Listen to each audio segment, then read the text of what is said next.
This could include new sensors, sights, electronics, force tracking systems and a range of C4ISR technology. Many Army comments have indicated that the configuration of the new vehicles may resemble whole forms of an Abrams, Mobile Protected Firepower vehicle, Bradley or even elements of a Stryker vehicle.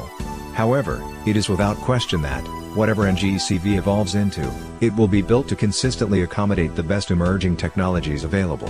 For instance, Army developers explained that some early developmental work assessing lighter weight armor and hull materials able to provide the same protection as the current vehicle at a much lower weight.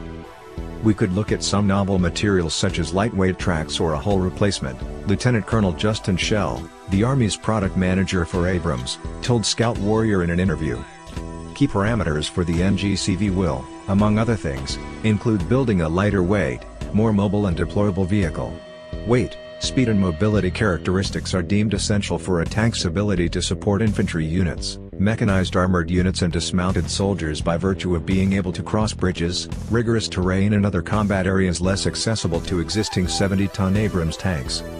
Bassett explained that specific cross-functional team leads have begun to explore concepts and early requirements for the NGCV effort to, among other things, look for common, cross-fleet technologies and build-in flexibility.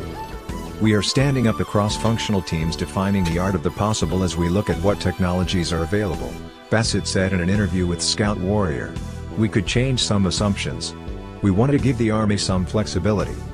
One possibility now receiving some attention, Army senior leaders say, is that the NGCV may implement a lightweight 120mm cannon previously developed for one of the manned ground vehicles developed for the now-cancelled Future Combat Systems program.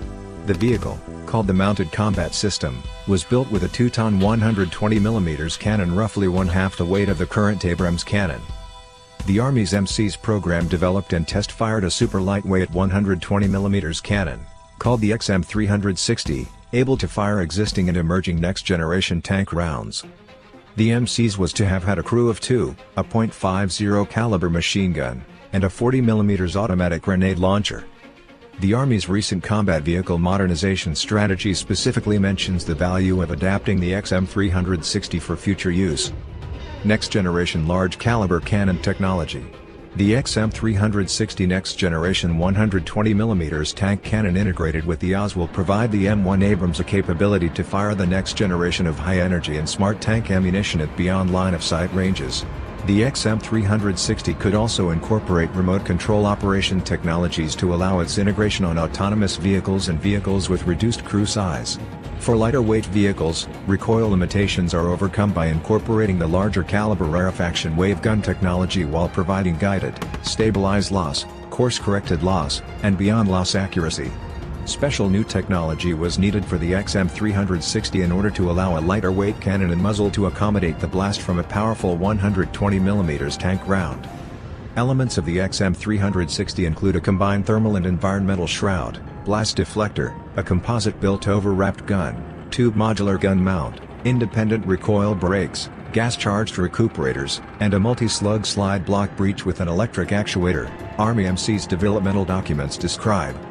While not specifically referring to a T-14 Armada's unmanned turret or Russian plans for an autonomous capability, Bassett did say it is conceivable future armored vehicles may indeed include an unmanned turret as well as various level of autonomy, teleoperation and manned-unmanned teaming.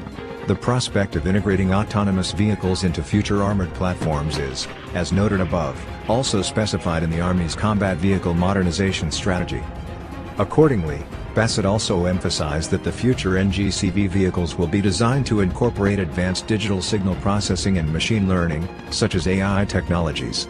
Computer algorithms enabling autonomous combat functions are progressing at an alarming rate, inspiring Army and General Dynamics Land Systems developers to explore the prospect of future manned-unmanned collaboration with tank platforms. It is certainly within the realm of the technically feasible for a future tank to simultaneously control a small